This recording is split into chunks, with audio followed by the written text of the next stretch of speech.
안녕하십니까. 시사토론 사회를 맡은 한동대 언론정보문학부 주재원입니다. 지난해 관측 사상 두 번째 규모의 지진이 포항을 덮친 이후에 크고 작은 여진이 이어지고 있습니다. 특히 지난 2월 11일 일어난 규모 4.6의 지진은 안정화되어 가던 포항을 다시 한번 뒤흔들었는데요. 일상화된 지진의 원인은 무엇이고 어떻게 대비해야 할지 오늘 전문가들 모시고 이야기 나누도록 하겠습니다. 오늘 나와주신 패널 네 분 소개해드리겠습니다. 이상달 포항시 도시안전국장 나오셨습니다. 네, 안녕하십니까. 이상달입니다. 박혜경 포항시 북구 보건소장 나오셨습니다. 예, 안녕하십니까. 보건소장입니다. 유인창 경북대 지구시스템과학부 교수님 나오셨습니다. 안녕하세요. 경북대 유인창 교수입니다. 김영석 부경대 지구환경과학과 교수 나오셨습니다. 네, 김영석입니다. 맞습니다.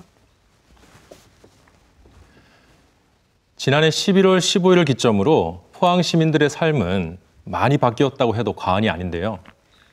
지난 2월 11일 여진으로 지진은 더 일상화된 느낌입니다. 지진 피해 상황들을 화면으로 한번 정리해 보겠습니다.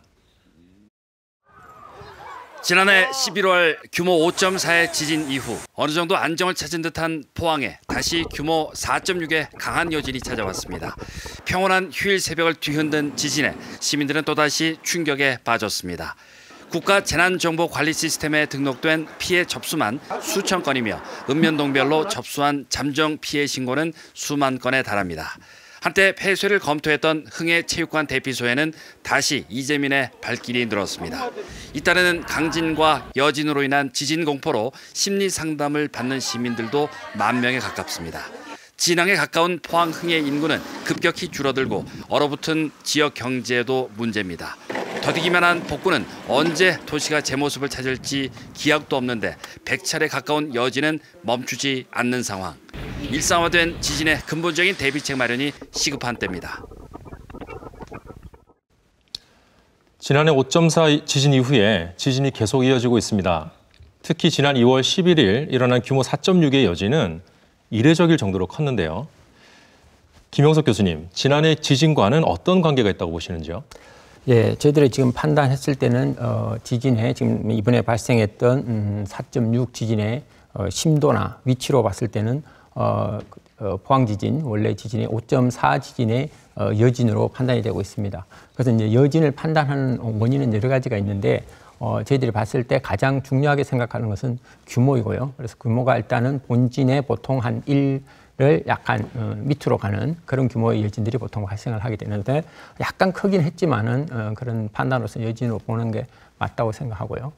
그다음에 그 위치를 보는 건데요. 그 단청, 우리가 가정되는 단청의 연장선상에서 있으면 우리가 여진으로 보통 보고 있습니다. 그래서 그런 관점에서 봤을 때 여진으로 보는 것이 타당하다고 생각합니다. 네, 기상청에서 지반이 안정화에 접어들었다고 발표한 지 얼마 되지 않아서 규모 4.6의 여진이 발생한 건데요. 왜 이렇게 규모가 큰 여진이 발생한 건가요? 우리 유인창 교수님. 그 2월 11일 날 발생한 지진에 대해서 이제 논란이 좀 있었습니다만은 우리 김영석 교수께서 아까 말씀하신 것처럼 그 지진이 일어난 진원의 깊이하고 그다음에 그 진앙의 위치가 오차 범위 내에서 크게 본진과 다르지 않습니다. 그래서 여진으로 보고 이번에 그 이례적이지만 규모 4.6짜리의 그 여진이 발생한 것은 같은 단층입니다. 새로운 단층은 아니고 같은 단층의 남서쪽의 끝부분이 재차 활성화되면서 규모 4.6의 여진이 발생한 것으로 판단을 하고 있습니다. 네. 여러 가지 피해들이 이 여진으로 인해서 또 새롭게 접수가 되어 있습니다. 지난 2월 11일 일어난 규모 4.6의 여진으로 인해서 피해 접수가 점점 늘어나고 있다고 이제 많은 언론 보도에서도 보도하고 있는데요. 이상달 국장님, 피해 상황이 어떻게 되는지 좀 소개해 주시겠습니까?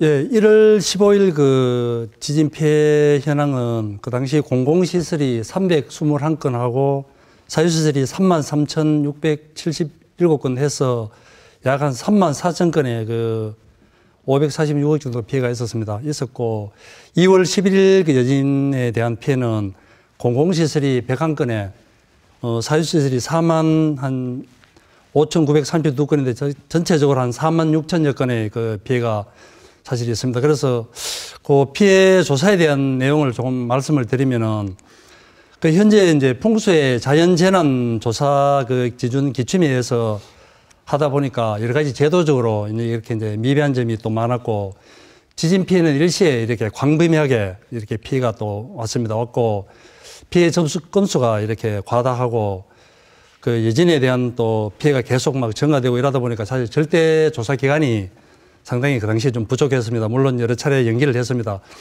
또 그러고 타시군에서 많은 이제 외부 공무원들이 또 지원 와서 이렇게 이제 지원을 받다 보니까 그런 부분하고 소파 기준이 또 너무 포괄적이고 구체적이지 못하다 보니까 피해 조사가 이제 객관성이 없고 일관성이 좀 부족하다는 그런 이제 그 민원이 좀 많이 있었습니다. 그래서 사실 그 그 경험이 오래된 담당 공무원들도 지진 관련 업무는 사실 처음 이제 접하다 보니 최선을 다했지만은 그 미숙함이 많아 매우 시민들한테 그 안타깝고 송구스럽게 그렇게 생각을 하고 있습니다. 그래서 이번 2월 10일 여진 피해 조사는 사전 이제 행안부와 그 조사 기관도 협의를 했습니다. 저희들이 2개월을 요구를 했는데 3월 20일까지 이제 승인을 현재는 받았습니다. 그래서 조사 중에 있고 또 소파 지원 기준도 최소한의 그 보수 공사가 필요하다고 판단되는 균열폭 한 1mm 이상에서 길이는 30cm, 그 다음에 이제 외장재나 내부 타일은 1제곱미터 이상의 파손이 있는 부분에 대해서는 피해 접수권에 대해서는 전면 전수조사를 고려 실시하고 있습니다. 그래서 그 원활한 피해 조사를 위해서 많은 시민분들에게 이해와 적극적인 협조를 당부를 좀 드리겠습니다. 네, 그렇군요. 네. 지진으로 인한 부상자도 많은 것 같은데요. 우리 박희근 소장님, 지진으로 인한 부상자 피해 상황이 어떻게 되는지요? 예, 지난 11월 15일 지진으로 관내 응급의료기관에 내원한 진료 환자는 78명이었고 이번 2월 11일 추가 여진으로 또 40명의 진료 환자가 응급실을 내원하셔서 전체적으로 118명의 환자가 내원을 하셨습니다. 그렇지만 대부분 다 경상으로 당일날 진료 후 바로 귀가하셨고 그중에 그 흥해읍에 계시는 어르신 한 분은 대피하시다가 옥상에서 떨어진 벽돌에 이제 머리가 손상이 되어 뇌 수술을 하고 중환자실에 입원을 하셔서 의식이 조금 없는 상황으로 모두들 걱정을 했습니다만 다행스럽게 잘 회복하셔서 3월 2일 날 퇴원을 하셨고 지금은 추가 여진으로 입원하신 분들이 이제 골절 환자가 3사람 현재 아직 입원 치료 중인데 상태는 모두 양호한 상황입니다. 예. 네, 규모 4.6 지진 이후에도 여진이 계속해서 잇따랐습니다. 규모 2점대의 약한 지진에도 불구하고 포항 시민들은 깜짝 놀라는 일이 잦은데요. 규모에 비해서 많이 흔들린다고 느끼는 특별한 이유가 있을 것 같습니다. 우리 유인찬 교수님께서 먼저 이 부분에 대해서 좀 답변을 해주시겠습니까?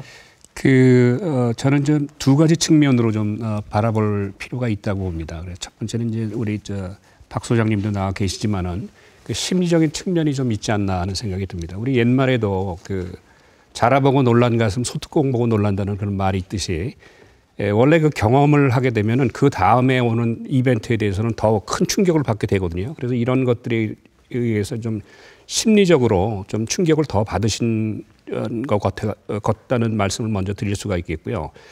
그다음에 또 하나 보면은 그 포항 지역의 지질 특성이 사실 그 지금 전 지역이 진흙으로 된 이암층이 한 1km 두께로 덮여 있습니다. 포항시 전체가. 그래서 지진이 오면은 그 경주 지역하고 비교해 보면은 포항 지진이 그런 그 이암층이라는 퇴적층 때문에 지진파가 증폭될 가능성이 있어요. 그래서 그것도 이제 앞으로 좀 조사를 해봐야 될 필요가 있습니다. 그래서 저는 두 가지 측면에서 심리적인 측면과 지진파가 지질 특성 때문에 증폭이 돼 있을 가능성에 대한 두 가지 측면을 말씀드리고 싶습니다. 네, 우리 김영석 교수님 좀 보충 설명을 좀 해주시겠습니까? 예, 네. 그 윤찬 교수님이 말씀하신 두 가지도 굉장히 중요한 요소입니다. 근데 그 외에 이제 추가적으로 제가 다른 걸 좀 말씀을 드리면 이 지진의 오는 것은 지진은 근본적으로 에너지입니다. 그러니까 파동의 에너지인데 그 파동의 에너지는 먼 거리를 이동하면 이제 감쇄가 되게 돼 있습니다. 그래서 이제 그 규모가 2나 3이나 이런 작은 것이라 하더라도 그 지진이 발생한 위치, 우리가 말하는 진원이라고 하는데요. 그 진원에서 얼마나 떨어져 있는가 굉장히 중요합니다. 그래서 이제 진원은 결국은 지표로 올라오면 이제 진앙이 되는 것이고요. 그래서 이제 심도하고 그 진항으로부터의 거리, 그러니까 지진이 발생한 거리가 가깝죠. 그러니까 이 포항 지금 일어났던 지진들은 원래 일어난 포항 지진에 대한 여진들이기 때문에 굉장히 가까운 데서 발생하기 때문에 포항에 있는 계시는 분들은 2, 3이지만 굉장히 크게 느끼실 수 있는 것이고요. 그 다음에 한 개는 이제 약해진 건물들이 또 이제 영향을 받습니다. 이미 본 지진 때 굉장히 많이 흔들렸기 때문에 구조물들이 약한 것들이 굉장히 많습니다. 그런 것들이 다시 작은 지진에 오게 되면 또 더 많이 사실 흔들리게 됩니다. 그래서 그런 영향이 있다고 생각이 됩니다. 네, 많은 시민들이 대피소의 안전 대책에 대해서도 굉장히 많은 관심을 갖고 계시는데요. 지난 2월 11일 지진으로 인해서 흥해 이재민 대피소도 매우 불안하다는 여러 언론 보도가 나오고 있습니다.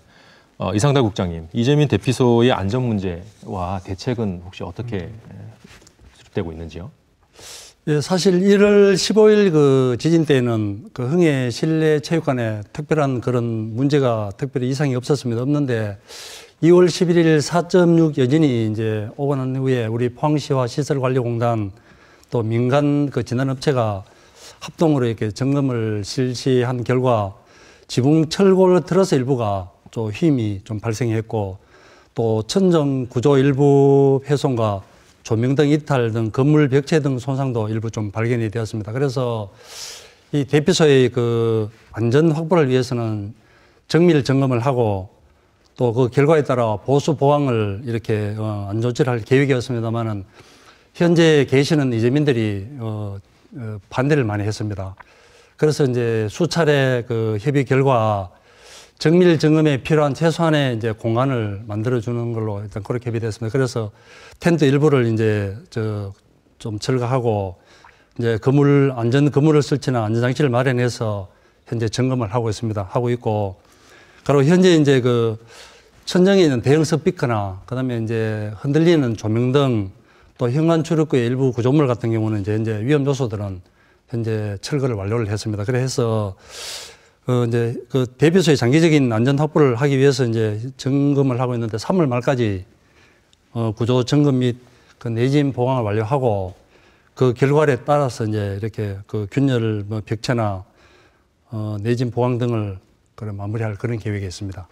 네. 박혜경 소장님, 그 지진 트라우마를 호소하시는 분들이 꽤 많은 걸로 알고 있습니다. 저도 네. 작은 소리에도 요즘 깜짝 놀라는 경우가 많거든요. 예. 그 직접 대피소에서 상담을 하시는 걸로 알고 있는데 치료가 어떻게 이루어지고 이러한 트라우마 증상에 대해서 어떻게 대응하고 계시는지 좀 설명해 주시겠습니까? 예, 사실 지진이 우리가 한 번도 겪어보지 못한 또 우리나라에서는 생기지 않는다고 생각하고 있다가 이렇게 생산 지진이라는 그런 이런 사건에서 시민들이 충격이 사실은 모두 다 놀라시고 충격이 심한 상황이었습니다. 대부분 시민들이 호소하는 증상은 불안하고 놀라고 뭐 초조하고 또 식욕이 저하되고 두통, 어지러움, 또 가슴이 두근거리고 이러한 정신적인 증상, 신체적인 증상을 동시에 호소하고 계십니다. 그런데 이러한 증상은 우리 몸이 이제 스트레스를 경험했을 때 정상적으로 반응하는 그런 과정입니다. 이런 과정이 누구나 겪을 수 있는 정상적인 과정이라는 것을 시민들에게 저희들이 설명을 하고 또 이러한 또 스트레스가 없어지면은 이런 또 반응들은 자연스럽게 회복이 되고 없어집니다. 그렇지만 지진은 아까 전에 유 교수님 말씀하신 것처럼 예측을 할 수 없다는 것 때문에 이 상황이 멈추었다는 그런 확신이 없기 때문에 더욱 이제 불안을 느끼시는 것 같습니다. 그래서 보통 3개월 이내에는 이런 심리적인 불안이나 또 신체적인 증상이 한 50% 정도는 다 완치가 되고 1년이 되면은 90%는 회복이 된다고 합니다. 그래서 우리 보건소의 재난심리지원팀도 시민들에게 이런 과정을 또 상세하게 설명을 드리고 또 스스로 또 빨리 회복하실 수 있도록 스스로 또 취할 수 있는 마음을 안정화시키는 그런 방법에 대해서도 말씀을 드리고 있습니다. 예를 들면은 우리가 긴장되어 있을 때 심호흡이나 복식호흡을 하면 또 안정이 되는 그런 또 요법이라든가 또 스스로 발에 이제 땅에 발 뒤꿈치를 땅에 확실하게 디디고 있으면은 확실하게 본인이 이제 안정돼 있다는 그런 느낌을 하도록 하는 그런 또 요법을 착지요법이라 합니다. 그런 것도 있고 스스로 또 마음이 불안할 때 이렇게 자기 자신 자신을 터독터독 두드리면서 하는 그런 요법도 심리적으로 마음을 안정시키는 방법으로 알려져 있기 때문에 우리 보건소 정신건강증진센터의 전문 요원들이 시민들에게 이러한 방법을 알려드리고 있습니다. 그런데 또 이를 저절로 회복되는 그런 증상과 이것이 또 나중에 트라우마 될 수 있는 장기화되는 그런 것을 구분하는 그런 게 중요하기 때문에 보건소에 상담을 하시면 우리 전문 요원들이 체크를 해보고 이제 거기에 대한 1차적인 스크리닝을 하고 있습니다. 그렇지만은 보통 한 달 정도 이내에는 그런 증상들이 대부분 서서히 회복되는데 이러한 불안 증상이 또 너무 심해서 일상생활이 조금 힘드시다거나 한 달 이상 장기화되는 그런 조짐이 있으시면은 일단 전문기관이나 우리 보건소에 저희들이 사사시 이렇게 조금 찾아가는 서비스를 하고 있습니다만 또 손이 미치지 못하는 경우도 있기 때문에 한 달 이상 불안으로 조금 증상이 있다 싶은 분들은 또 이렇게 한번 의료기관을 찾는 것도 좋은 것 같습니다. 네, 감사합니다. 방금 말씀하셨던 것처럼 시민들이 가장 불안해하는 것은 언제 또 지진이 올지 모른다는 불안감인데요. 유 교수님은 경주 지진 이후에 더 큰 지진의 가능성이 있다고 말씀하신 적이 있으십니다. 아직도 그렇게 생각하시는지 추가 지진의 가능성에 대해서 좀 말씀해 주시겠습니까? 저희가 지난 2월 21일 날 추가 지진에 대한 전문가 토론회를 열었습니다. 6분의 전문가들이 모여서 발표하시는 내용을 보면은 추가 지진의 가능성이 상존해 있다라는 결론에 도달하고 있습니다. 그래서 그 당시 저희가 토론회에서 결론이 영남 권역 내에 규모 5.0 정도의 지진은 항상 발생할 가능성이 있다라는 것을 결론을 내렸고요. 그다음에 또 우리가 이 포항만을 보면은 여진이라는 특성을 좀 생각해 보셔야 될 필요가 있습니다. 일반적으로 말씀드리면은 지진이 한번 본진이 발생한 다음에는 통상 한 6개월 정도의 여진은 이어집니다. 근데 우리 비근한 예로 재작년 경주 지진의 예를 들면 거의 1년을 여진이 발생했거든요. 그래서 그럼 굉장히 특별한 경우지만은 이번에 포항 지진이 작년 11월 15일 날 규모 5.4의 지진이 발생한 이후에 한 6개월 정도까지는 여진이 계속될 것으로 판단을 하고 있고요. 그에 대한 시민 여러분께서도 준비를 좀 하셔야 될 필요가 있습니다. 네, 김영석 교수님께서는 추가 지진에 대해서 어떻게 생각하시는지요? 예, 실질적으로 현재의 우리가 지진을 연구하는 기술로서는 미래의 지진이 언제 어떻게 어디에서 발생할지에 대한 판단을 할 수가 없습니다. 현재의 기술로는. 그러나 저희들은 장기적으로 보통 예측을 합니다. 그래서 단기적으로는 어렵고요. 그래서 지진이라는 근본적으로는 천천히 이렇게 누적되었던 우리가 저희들 응력이라고 하는 게 힘이라고 생각하시면 되는데 그런 힘들이 쌓여 있던 것들이 지진을 통해서 해소되는 과정입니다. 그래서 만약에 큰 지진이 어떤 지역에서 발생했다 그러면 도리어 그 지역은 상당히 오랜 동안 큰 지진은 발생할 가능성이 낮아지는 겁니다. 그 대신 큰 지진이 발생을 함으로 해서 주위에 있는 집안들을 건드리기 때문에 불안하게 만들기 때문에 여진들이 많이 발생하게 됩니다. 그래서 상대적으로 지금 우리가 흥해 지역이나 이 지역을 놓고 본다면 물론 어디까지가 안전하고 어디까지 안전하지 못하냐 얘기하기 상당히 어렵습니다만은 큰 지진의 가능성은 이제까지 쌓여왔던 응력이 해소됐다고 보기 때문에 도리어 흥해 지역은 큰 지진이 일어날 가능성은 상대적으로 낮다. 그러나 당연히 그 지진의 영향에 의해서 작은 지진들은 상당한 기간 발생할 수 있고요. 그다음에 지진들이 일반적으로 우리 유 교수님이 일반적인 5나 2 정도의 규모를 갖고 말씀을 하셨는데 지진이 크면 클수록 여진이 발생하는 기간도 길어지고 규모도 커지게 됩니다. 그래서 어떤 경우는 200년 이상씩 여진이 이어지는 데도 있습니다. 그래서 그거는 규모에 비례하기 때문에 물론 우리도 똑같이 경주 지진보다는 포항 지진 사진이 적었죠, 여진들이. 그래서 그런 경우를 보면 아마 1년 정도까지도 충분히 우리나라의 경우에서는 여진들이 줄어들지만 드문드문 발생할 수 있을 거라고 보고 있습니다.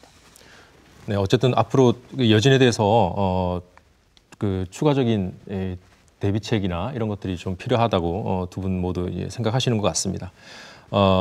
최근에 시민들 사이에서 가장 논란이 뜨거웠던 부분이 바로 지열발전소와 지진의 연관관계인데요. 시민들의 불안감이 크다 보니까 현재 지열발전소는 가동이 중단된 상태입니다.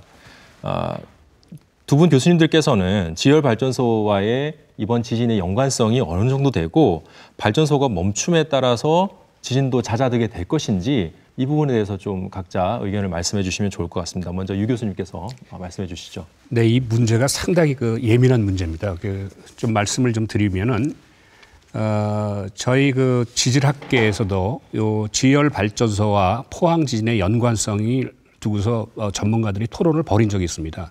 근데 그때 당시에도 그 의견이 분분했었죠. 연관성이 있다 하는 쪽과 연관성이 없다라는 쪽으로 이제 의견이 분분했기 때문에 뭐라고 단정 지을 수는 없습니다. 그래서 현재 산업통상자원부가 그 포항 지진과 지열 발전이 연관성이 있는가 없는가에 대한 정밀 조사를 지금 하고 있습니다.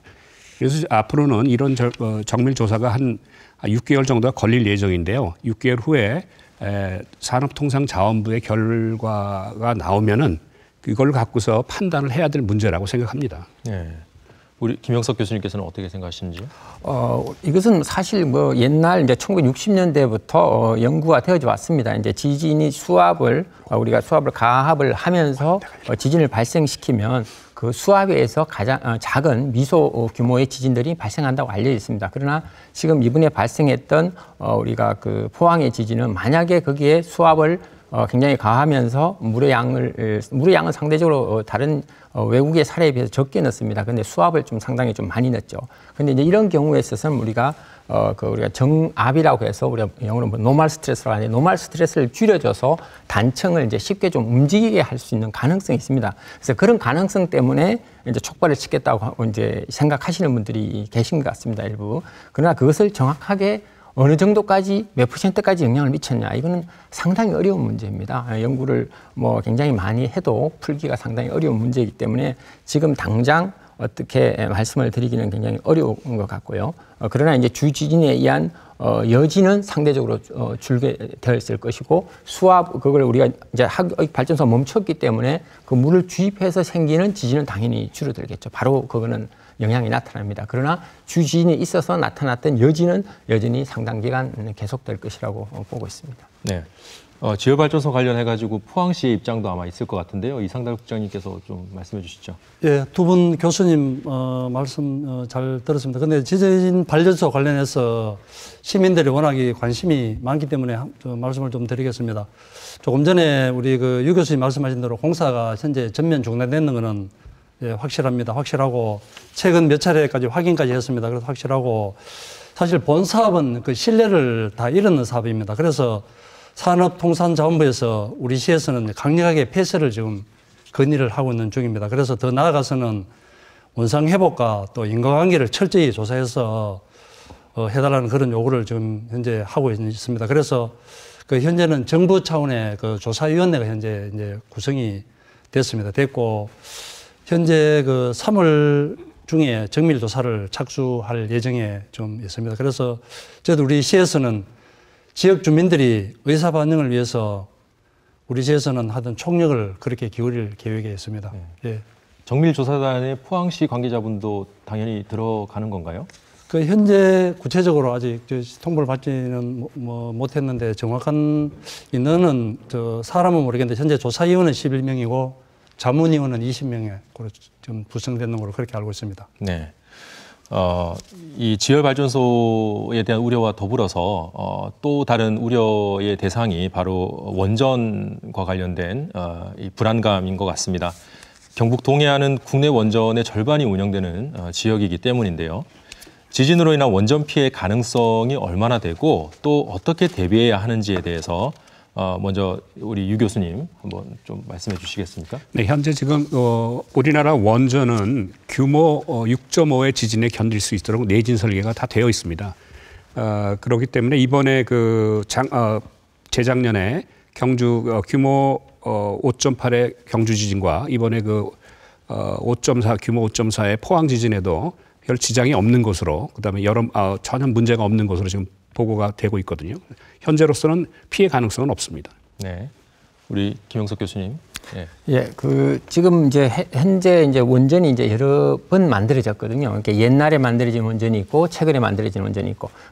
최근에 만들어진 원전들은 내진 설계가 상대적으로 좀 잘 돼 있습니다. 그런데 이제 옛날에 만들어진 오래된 원전들이 사실은 이제 문제가 되는 것이고요. 그런 것들은 이제 그 약간의 우리가 좀 고려를 해볼 상황이기 때문에 현재 지금 일어났던 우리 지진, 뭐 예를 들어서 뭐 5.4, 5.8 정도의 지진에 대해서는 그리고 그것이 바로 원전 바로 밑에서 발생하지 않으면 큰 문제가 없다고 보고 있습니다. 그러나 이제 그 이상의 지진이 충분히 발생할 수 있기 때문에 그러면 그러한 지진들이 큰 규모의 지진들이 발생할 위치가 어딘가? 그러면 그것이 일어나면 오면서 아까도 말씀드렸지만 멀면 이제 그걸 감쇄를 하기 때문에 감쇄를 해서 원전까지 왔을 경우에 원전에 피해를 얼마나 줄 것인가 이런 과제들이 정부 차원에서 지금 구성이 돼서 만들어지고 있습니다. 그래서 그런 원전의 피해 규모 어떻게 나타날 것인지에 대한 평가를 하고 그다음에 만약에 그 평가를 통해서 보강이 필요하다면 어떤 보강을 할 것인가 이런 연구들이 수행이 돼서 진행이 되고 있습니다. 네. 지난해 11월 지진 이후에 복구 작업이 꾸준히 이루어져 왔음에도 불구하고 다시 여진이 오자 피해가 눈덩이처럼 불어나고 있습니다. 앞으로 이 지진 가능성이 없지 않은 상황에서 장기적이고 근본적인 대책이 필요하지 않을까 싶은데요. 특히 학교 시설 피해가 커서 걱정인데 학교나 공공시설의 안전성 보강은 어떻게 이루어지고 있는지 궁금합니다. 이상날 국장님께서 좀 관련해서 말씀해 주시면 감사하겠습니다.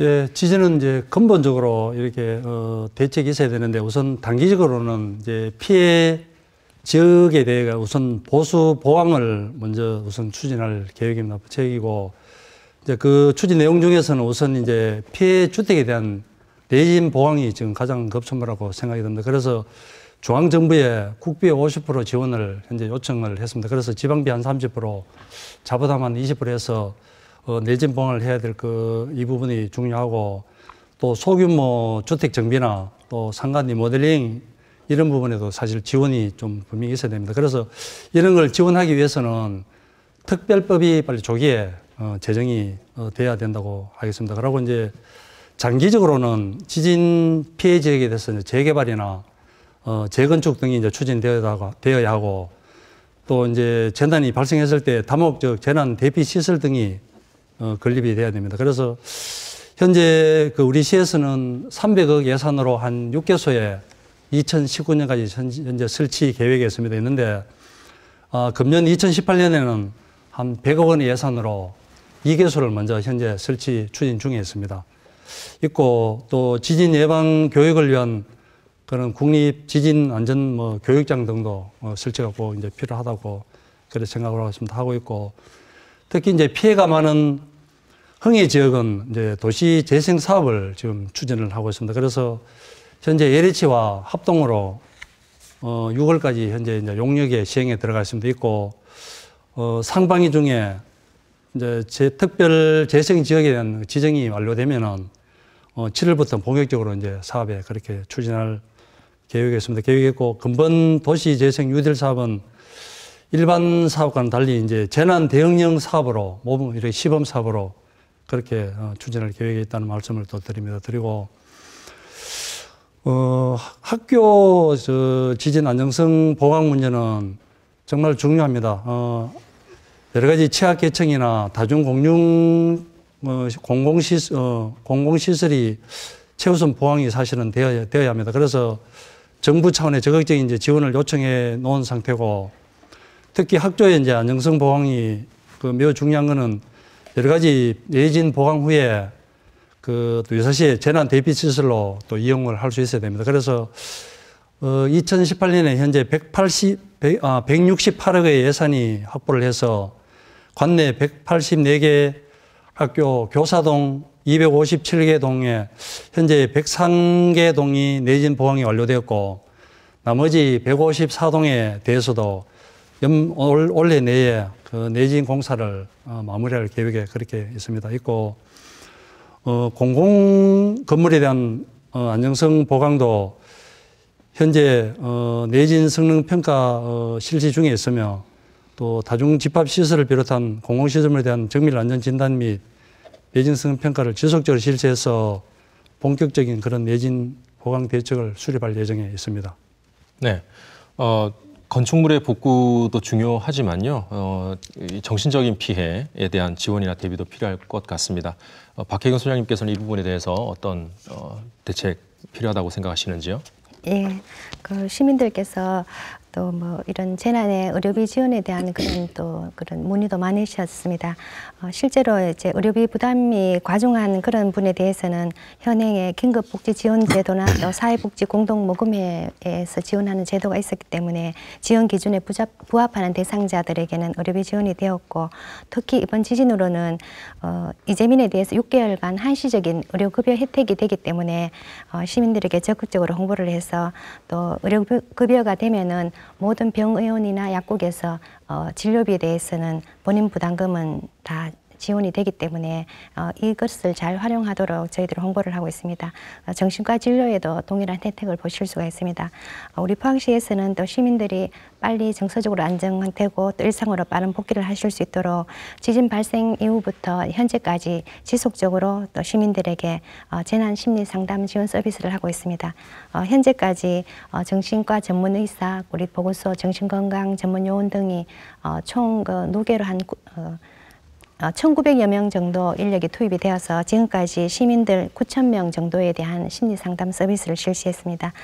대부분 저희들이 그 추후 관리도 하고 있는데 저희들이 또 분석을 해보니까 대부분 또 정상군으로 또 판명이 되었고, 그중에 지금 한 140명 정도는 1.6% 정도입니다. 이분들은 조금 위험군으로 저희가 분류가 돼서 특별히 가정방문이나 전화상담 서비스 등을 지속적으로 관심을 가지고 사례 관리를 하고 있고, 그중에는 또 기존 정신질환으로 또 치료받고 계신 그런 분들은 조금 더 이제 관심을 봐야 되기 때문에 그 기존 치료하고 계시는 정신과 병원에서도 주치의 선생님들과 또 긴밀한 협조 관계를 유지하면서 더욱더 이렇게 관심을 가지고 있어서 대부분 또 심리 안정을 잘 회복할 수 있을 거라 생각됩니다.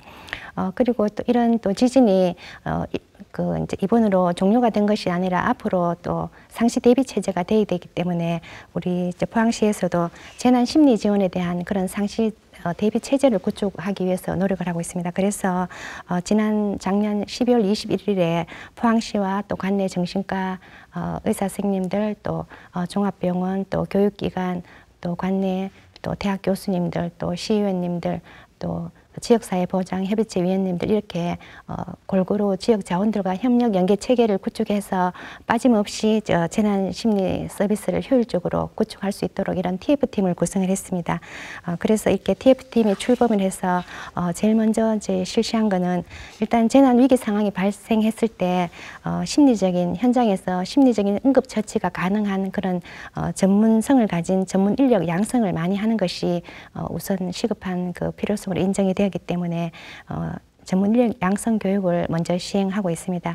그래서 우선 그 관내에 이제 복지시설에 종사하고 계시는 사회복지사님들, 그리고 학교의 또 교사 선생님들, 또 교육지원청의 위센터 상담요원, 우리 또 포항시청의 이런 또 주민복지 관련되는 공무원들, 또 포항시의 우리 보건소의 정신건강 요원들, 이런 이제 요원들을 대상으로 재난 정신건강 전문 교육을, 심리적 응급처치 교육을 지금 2차에 걸쳐서 한 80명 정도 이수를 실시했고, 앞으로는 또 이 통장이나 부녀 회원들 중심으로 지속적인 교육을 실시해서 지역사회에서 이제 1차적으로 대응을 할 수 있는 그런 전문 요원 양성에 저희들이 주력을 하고 있습니다.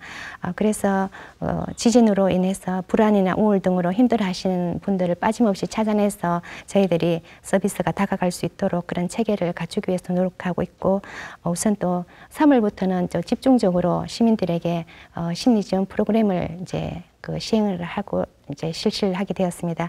그래서 우선 그 3월 7일 날에는 시민들 대상으로 트라우마 관리와 예방이라는 그런 주제로 대시민 건강 강좌를 우선 시작을 하고, 또 피해가 집중되어 있는 흥해 지역을 중심으로 마음 케어 센터를 저희들이 운영을 이제 그 계획하고 있습니다. 그래서 흥해 지역 주민들이 더 접근성이 좋게 심리 상담을 받을 수 있도록 저희들이 준비를 하고, 또 다른 또 읍면동에도 저희들이 찾아가는 프로그램을 그 운영을 해서 시민들의 스트레스 해소와 또 심리적 안정에 도움을 드리려고 하고 있습니다. 그리고 향후에는 아까 우리 그 이상달 국장님 말씀하신 것처럼 우리 시에서 추진하는 안전도시 사업과 연계해서 국립 트라우마 치유센터도 한번 유치해 보려고 저희들이 지금 이제 노력을 하고 있고, 이렇게 국립 트라우마 치유센터가 유치가 된다면은 향후에 이런 재난이 발생했을 때 더욱 신속하고 전문적인 또 체계적인 그런 지원 체계가 가능할 것 같아서 이런 이제 심리 지원 체계 갖추는데도 저희들이 더욱 그 빠짐없이 한번 더 열심히 한번 또 방법을 강구해 보도록 하겠습니다. 네. 매우 좋은 정보들을 많이 주셨는데 관련 정보들은 혹시 홈페이지나 어떤 어디를 통해서 얻을 수 있는지 좀 안내해 주시겠습니까? 예, 저희들이 이제 일단 이렇게 기획을 했는 상황이기 때문에 시민들이 홍보를 많이 해서 잘 이용할 수 있도록 저희들이 언론이나 또 보건소 홈페이지 등 다 빠짐없이 홍보를 해서 시민들이 다 활용할 수 있도록 저희들이 하겠습니다. 네, 알겠습니다. 지진으로 얼어붙은 지역 경제에 대한 우려의 목소리도 높습니다. 지진으로 인한 지역 경제에 얼마나 타격을 받고 있는지, 특히 지진으로 진앙인 흥의 인구가 빠져나가고 지역 경제 전반에 피해가 커지자 시에서 이재민 보호와 지역 경제 활성화 대책을 함께 진행 중인 것으로 알고 있습니다. 이상달 국장님, 이와 관련해서 혹시 말씀해 주시면 감사하겠습니다. 예, 현재 먼저 이재민 그 구호 상황을 말씀을 드리면은 그 2월 11일 그 4.6 여진으로 인한 그 추가 일시 대피자가 51세대 109명을 포함해서 전체 183세대 그 394명이 현재 형해 체육관에 대피해 계십니다. 그래서 이 대피해 계시는 분들은 이제 주가 한미 장관하고 대웅파크 1차 주민들이 이렇게 많이 좀 계시는데, 저희들이 추가 정밀 점검 결과에 따라 아마 이주 방법이 아마 결정될 것으로 그렇게 보고 있습니다. 그래서 있고, 또 현재 이제 이주민 그 장기 주거 대책은 전체 651 가구 중에 611 가구가 현재 이주를 완료했습니다. 약 한 94% 완료를 했고, 현재 남은 40 가구도 3월 말까지는 그 이주를 완료할 그런 예정이었습니다. 예정했고, 사실 여러 가지 지역 경제가 이제 많이 어렵습니다. 어려운데 지역 경제 활성화 관련해서는 기본적으로 이제 피해 지역에 좀 이제 독자적인 어떤 그런 상권 부활을 우선 좀 시켜야 될 것 같습니다. 그런데 특히 이제 흥해 지역 같은 경우는 지역 경제 활성화를 위해서는 도시재생 뉴딜 사업과 이제 병행 이렇게 추진할 계획으로 있습니다. 계획으로 있는데, 이제 흥해 지역 같은 경우는 역사나 문화, 뭐 관광, 먹거리 등 지역 특화 자원을 활용한 도시재생 그 프로그램을 발굴 및 지원을 할 그런 계획이었습니다. 예를 들면 뭐 복합 문화 공간 조성을 한 흥해 시장을 활성화한다든지, 또 관람에서 벗어나서 체험을 접목한 그런 영일 민속 박물관 콘텐츠를 강화를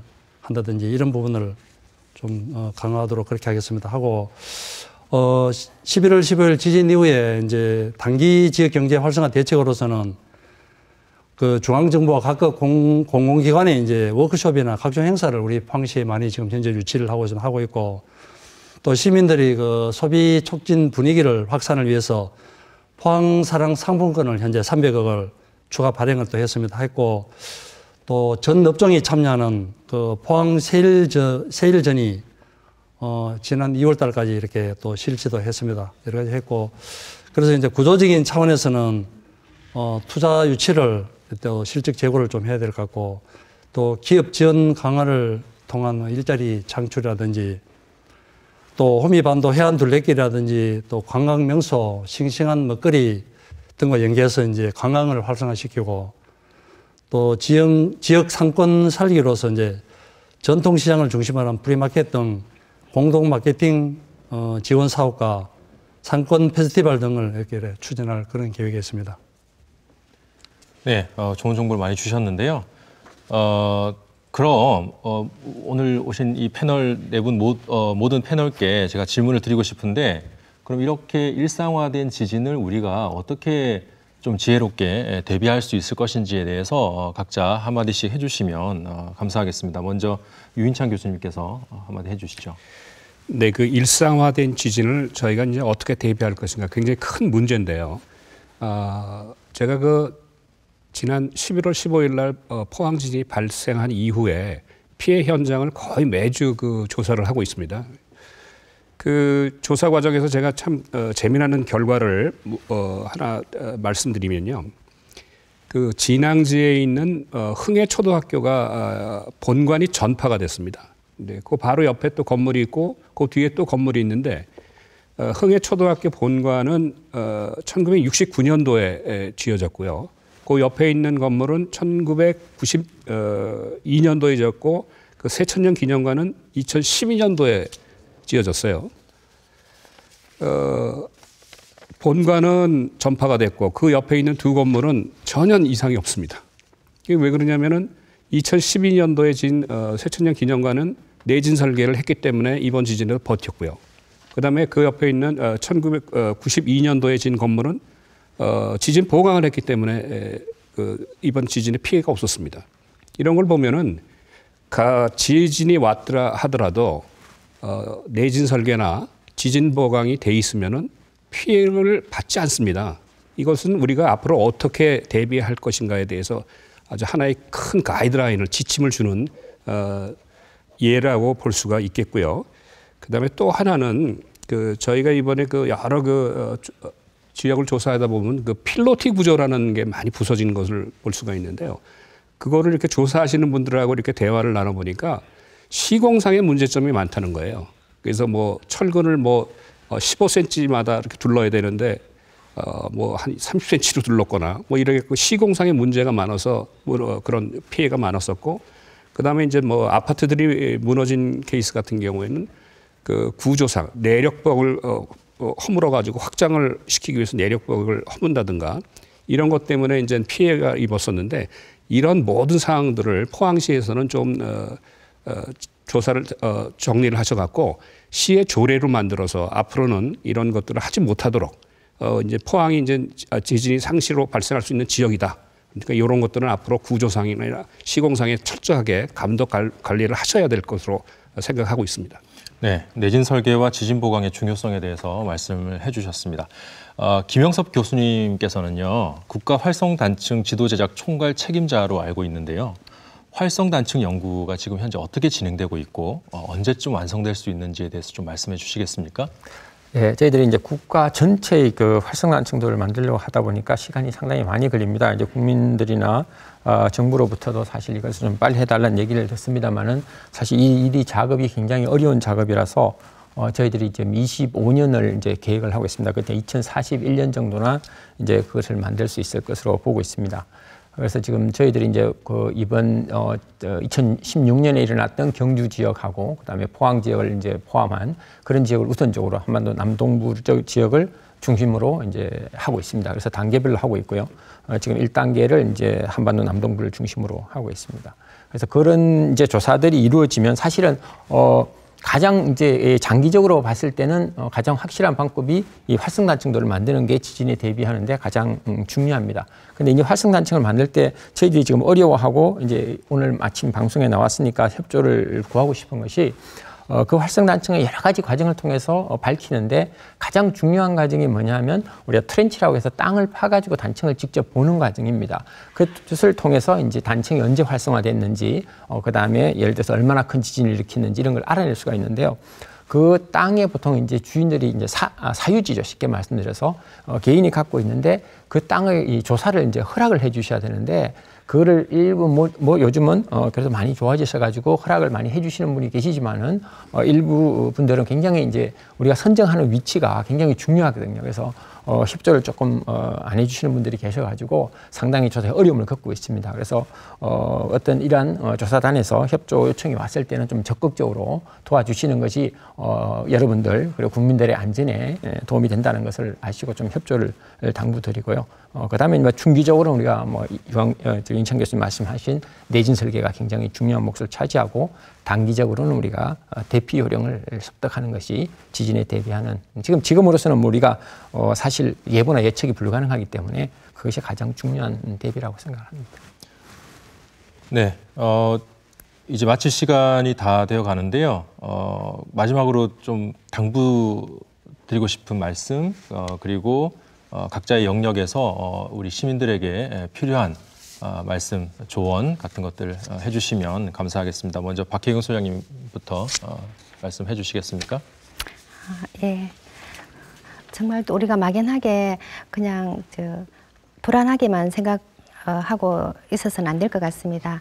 뭐든지 준비가 되면은 또 알면은 그만큼 불안한 마음도 해소가 될 수 있기 때문에 정말 또 지진에 대해서 그런 막연한 불안감을 가지기보다는 구체적으로 어떻게 또 대피하고 그런 요령에 대해서는 정말 지속적인 반복적인 그런 습득을 통해서 그렇게 자신의 몸을 보호할 수 있도록 그것도 우리가 생활화되도록 해야 되고, 그래서 우리 보건소 같은 경우에는 지금까지는 그런 분야에 대한 또 시민들에 대한 교육은 없었습니다만, 또 앞으로는 그런 주제를 통해서도 시민들을 교육할 때는 항상 지진 대피 요령이나 이런 그런 분야에 대해서 더욱 우리도 같이 홍보를 하도록 하겠습니다. 그리고 또 몸과 마음이 다 연결이 되어 있기 때문에 또 마음이 건강하려면 신체적인 규칙적으로 신체가 건강한 것이 가장 중요한 연결이 됩니다. 그래서 이런 또 상황이 맞닥뜨렸을 때 이것이 일시적으로 지나가는 과정이다, 이런 데 대한 충분한 그런 지식을 가지시고 또 빨리 일상에 복귀하시는 것이 그만큼 우리 몸도 또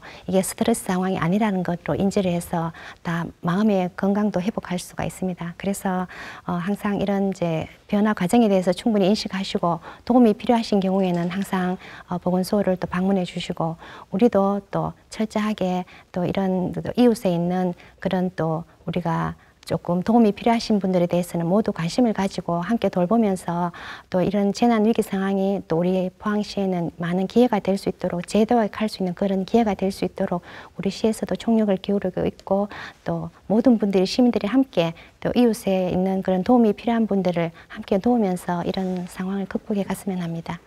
네, 감사합니다. 이상달 국장님 한번 해주시죠. 예, 이제 우리나라도 더 이상 이제 지진의 안전지대가 아니라는 그런 걸 인식을 해야 될 것 같고요. 그래서 우리 시민들은 또 평소 지속적인 그 교육과 훈련을 통해서 지진 발생 시 대처 방법을 또 잘 숙지하여 시민 스스로 소중한 개인 생명과 또 재산을 보호할 수 있는 그런 수단과 방법을 찾아야 된다고 생각합니다. 또한 그 지진 발생에 잘 또 이렇게 적응할 수 있다는 그런 어떤 자신감을 배양해서 지진을 잘 극복해 나갈 필요가 있다고 생각이 됩니다. 네. 윤창 교수님 마지막으로. 네, 부지불식간에 지진으로부터 공포를 받고 그다음에 고통을 받고 계시는 시민 여러분들께 먼저 위로의 말씀을 드립니다. 그러나 현재의 과학으로는 지진의 발생을 막을 수는 없습니다. 우리가 여태까지 과거의 역사 기록이나 현재의 상황으로 보면은 영남 권역내, 특히 경주하고 포항 지역은 지진 발생이 많았었고 또 앞으로도 지진 발생 가능성이 굉장히 높은 지역입니다. 당부드리는 바는 지진과 함께 살아가면서 지진 발생 시에 피해를 최소화시킬 수 있도록 삶의 지혜를 축적해 나가시는 게 최선의 방법이라고 생각합니다. 네, 감사합니다. 마지막으로 김영석 교수님. 예. 저희들이 지진에 대해서 단청에 대해서 이렇게 조사를 하다 보면 농담 삼아 우스갯소리로 이런 말씀을 하십니다. 당신들이 지진을 연구한다고 해서 지진을 막을 수가 있느냐, 이런 농담을 합니다. 근데 역시 맞는 말씀입니다. 지진은 막을 수는 없습니다. 그런데 피해는 줄일 수가 있습니다. 그래서 우리가 외국의 사례들, 큰 지진들의 사례를 보면 피해란 지진의 피해는 지진의 규모에 비례하지 않습니다. 지진이 큰 규모가 났다고 해서 피해가 커지는 것이 아닙니다. 상대적으로는 커지지만은 피해가 커지는 것은 대비를 얼마나 했는가에 따라서 달라집니다. 그 나라의 수준이나 경제적인 수준이나 지진에 대한 얼마나 대비를 하고 내진 설계를 하고 대피를 했는가, 이런 것들 교육을 했는가 하는 것이 굉장히 중요하게 작용을 합니다. 그래서 저희들은 전문가들은 지금 활성단청과 지진과 이런 연구를 하는 전문가들은 전문가의 역할을 해주고요. 그다음에 공무원들은 또 거기에 맞는 준비를 잘 하시고, 그다음에 또 시민들은 시민들이 어떻게 도와야 되고 대피해야 되고, 그 각자의 역할을 해주신다면 아무리 큰 지진이 일어나도 우리의 피해는 최소화시킬 수 있다고 생각합니다. 네, 아무리 큰 지진이 와도 대비책을 확고하게 준비하고 있으면 어떤 지진도 극복할 수 있다는 말씀으로 요약을 할 수 있을 것 같습니다. 이제 시사토론 마무리해야 할 시간인 것 같습니다. 지난해 11월 이후 여진이 100여 차례 계속해서 이어지고 있습니다. 일상화된 지진으로부터 안전을 지키기 위해서는 지진 대비도 일상화해야 할 시기인 듯합니다. 지진으로부터 안전한 포항을 기원하며 오늘 시사토론 여기서 마무리하겠습니다. 감사합니다.